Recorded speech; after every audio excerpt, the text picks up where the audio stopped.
বাসে ধাক্কা মেরেছে, এই সাইডে পড়ে গেছে বলে ছেলেটা বেঁচে গেছে, নাহলে বাঁচত না। হসপিটালে নিয়ে গেছে, তখন তোমরা বাইরে চালাতে বসে আছি।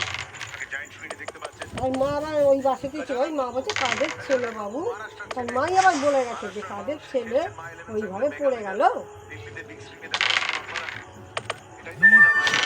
হসপিটালে গিয়ে দেখে না নিজের ছিল।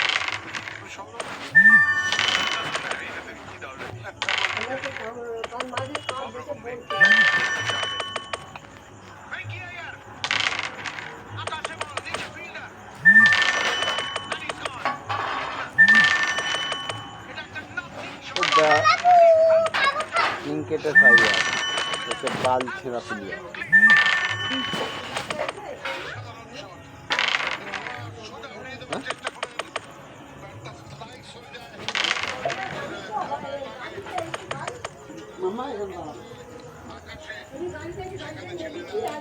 এই ওই তুই চুলগুলো হেঁটে হেঁটে গুঁজে রাখিস কেন? ওই যে